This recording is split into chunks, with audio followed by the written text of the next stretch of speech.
Bueno, Javier, acá el portal de Aquiles nos ha propuesto conversar un poco sobre tus temas de interés, asuntos de estética y de repente podríamos empezar con que tú nos expliques un poco cómo has llegado a estudiar asuntos de estética, Hegel principalmente, que es tu fuerte ahora, ¿no? Sí.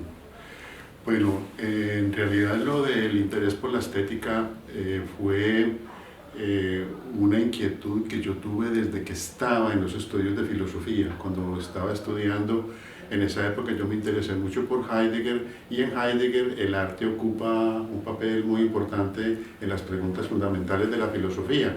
Pero, digamos, estudiar estética en absoluto. Yo estuve mucho tiempo ocupado con los periodos tradicionales de la filosofía, incluso estuve mucho tiempo con racionalismo, pero tuve la oportunidad de estudiar en Alemania en los años 80 y en el estudio de la filosofía hermenéutica de Gadamer, justamente el tema que yo escogí fue el papel de la experiencia del arte en la fundamentación de la verdad. O sea que eso sí ya era ya una inquietud directa, y a través de esa pregunta pues obviamente tiene que confrontarse uno con los que en la actualidad o en la historia reciente se han ocupado de ese tema,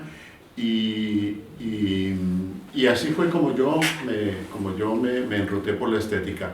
Realmente con Hegel no. Cuando yo estudié la hermenéutica, un poco yo estaba bajo la idea de Gadamer de que Hegel que Hegel es la tentación racionalista, ¿no es cierto? Y eso a mí, incluso yo pensé que él sometía, pues, como se dice, el arte a la coyunda del concepto y cosas por el estilo. Entonces Hegel para mí no fue relevante durante mucho tiempo. Solamente yo tuve un año sabático en el año 2000, y justo en ese momento había mucho ruido en Alemania por las publicaciones que estaban apareciendo en torno a lo que ellos decían revolucionaba la recepción de Hegel. La publicación de los cuadernos. Exactamente.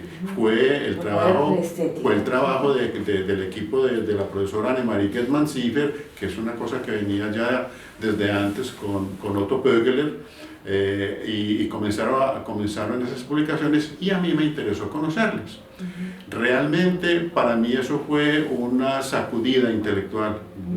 Yo nunca me había metido directamente con Hegel, y a partir de ese momento más bien ya no lo he abandonado, ¿no es cierto? Más bien ya no lo he abandonado, obviamente enriquecido con otros clásicos contemporáneos y de la misma época, pero siempre muy presente. Yo pienso que aunque uno no puede arrastrarse hasta el presente a Hegel así a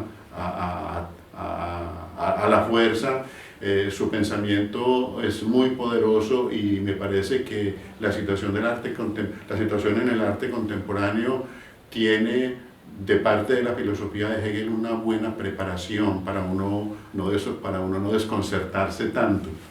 ¿Y cómo así? ¿Por qué Sí. Exactamente? ¿Qué mérito tiene Hegel?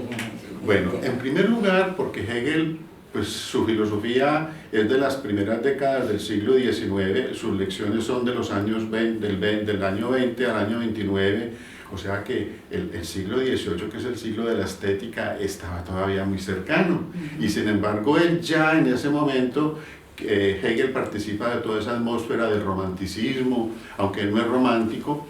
Ya en ese momento, por ejemplo, ya se pensaba que la ley del arte ya no era lo bello. Y eso ya es un primer ataque, como quien dice, a la prioridad de la estética para uno acercarse al arte.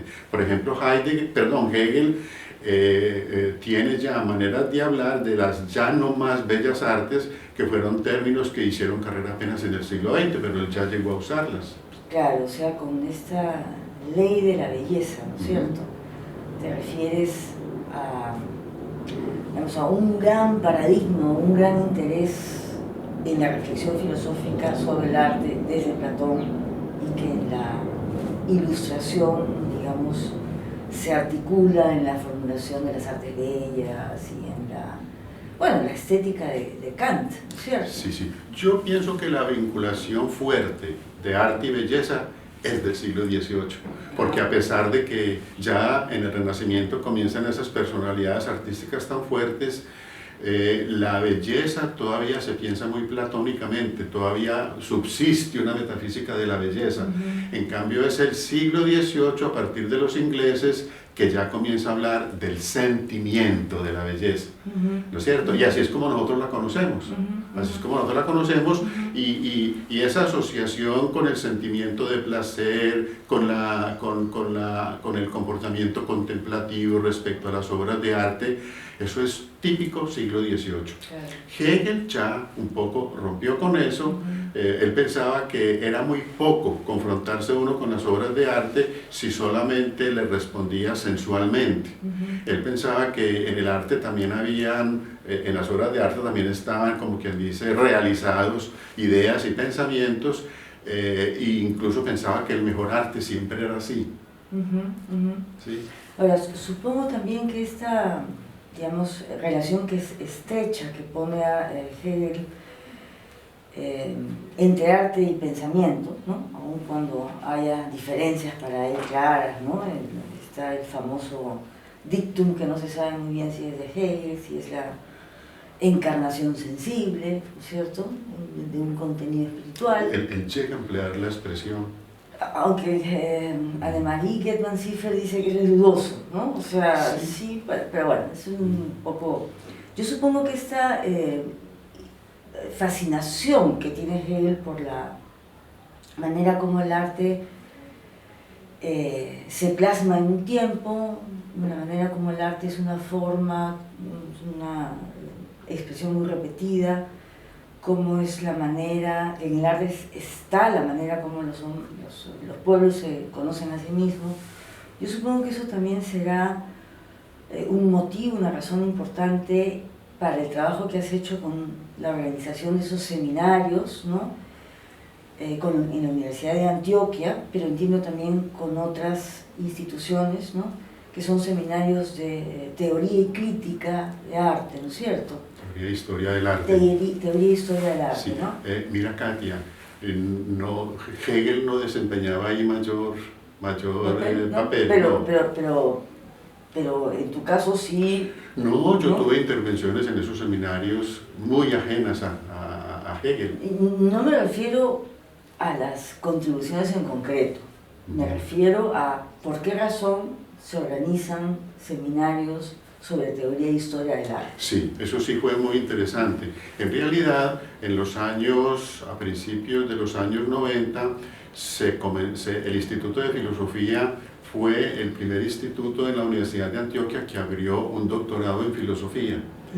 Y ese doctorado en filosofía, por reglamento, exigía realizar para sus estudiantes eventos en los cuales pudiera haber confrontación con pares de otras universidades o de otros lugares, y entonces eso fue lo que un poco justificó crear un primer seminario sobre eso. Y resulta de que por pura casualidad, uno de los estudiantes que estaba haciendo el doctorado lo estaba haciendo conmigo y estaba haciendo el doctorado sobre el tema del progreso en la historia del arte. Claro, sí me acuerdo, Carlos Arturo Fernández. Carlos Arturo Fernández, sí. Que yo fui invitada como miembro del jurado calificador del doctorado. Claro, claro, sí me acuerdo. Yo sí me acuerdo, un buen trabajo muy interesante que luego lo ha publicado. Sí, exactamente. Entonces, cuando esos seminarios se planearon, había que tener en cuenta de que los intereses tenían que ser más bien contemporáneos. No podían ser seminarios con temas de historia y sobre todo historia más bien más o menos pasada. Entonces por eso te digo que en esos seminarios no jugó mucho, digamos, la motivación de Hegel. Pero entonces lo interesante fue que ese seminario realmente fue tan exitoso que se dijo, esto hay que continuarlo. Y entonces a partir de ahí comenzaron a celebrarse al principio cada año. Es muy difícil cada año sostener esa actividad, pronto se convirtieron en cada 2 años y siguen. Y siguen, ¿no? Sí, yo he visto la serie que se ha publicado, son varios libros, ¿no es cierto? Creo que se va como en el 13º seminario. Yo no estoy muy segura si haber participado en uno o 2. Sí, así, yo recuerdo. Sí, me acuerdo del moderno contemporáneo, un debate de horizontes, ¿no? Sí, sí, sí. Ese, ¿no? que trae, digamos, un asunto, digamos, típicamente, ¿cómo decirlo?, una preocupación desde la modernidad en adelante, cómo se diferencian unas épocas de otras, y creo que también es particularmente relevante que ese tema de la diferenciación, ¿no?, tú lo has comentado en la charla, la conferencia que has dado, ¿no?, las oposiciones que se crean, primero entre antiguos y modernos, entre poesía ingenua y poesía sentimental, entre arte antiguo y arte romántico. Arte romántico, ¿no? Es muy interesante que ese tipo de oposiciones, en términos de comprensiones históricas, tengan una fuerte raigambre en los temas del arte o los temas de la estética. ¿Qué se te ocurre? ¿Qué podrías decir? Lo que pasa es que ser moderno siempre ha sido, mejor dicho, ser moderno no es solamente un estado, es también un desafío, ¿no es cierto? Entonces por eso la pregunta tiene que retornar con una relativa frecuencia,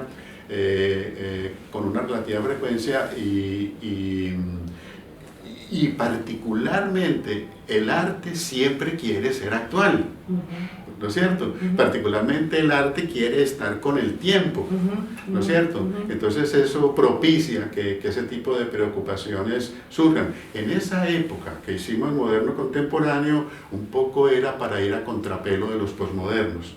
Los posmodernos eran una peste, realmente en ese momento, ¿no es cierto? Y nosotros no queríamos meternos en ese torbellino donde había realmente mucho discurso flojo, ¿no es cierto? Y más bien planteamos la pregunta de debatir sobre moderno y contemporáneo porque me parece que era como más acorde con entender las cosas que meterse uno simplemente desde una tendencia estética como era el posmodernismo, que era contra la modernidad, contra una tendencia estética también, porque es que esas tendencias estéticas en el arte generalmente duran muy poco tiempo. En cambio, moderno contemporáneo tenía más horizonte para el debate.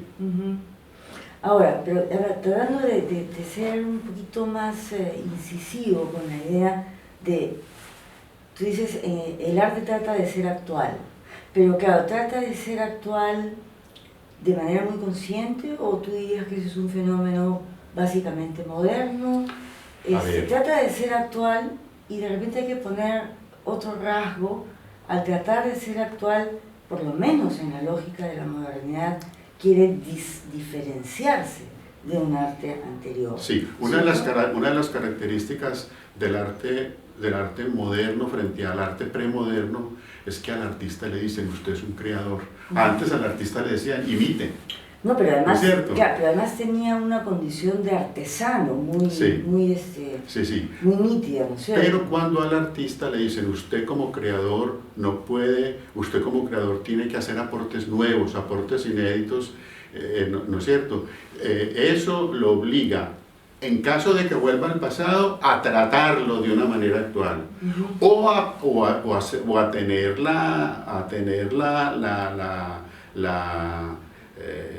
tener la fuerza, ¿no es cierto?, de proponerse con una cosa inédita. Yo creo que los que más se comprometieron con lo inédito y lo nuevo en un sentido muy fuerte fue lo que en el siglo XX se llama la modernidad estética, ¿no es cierto? Pero como todas esas tendencias también se agotó. O sea, es imposible tratar de estar creando de la nada cuando eso a la hora de la verdad no se puede, ¿no es cierto? Yo creo que el hecho, esa idea del artista creativo siempre va a mantener la modernidad como el horizonte inmediato para estar a tono con ella.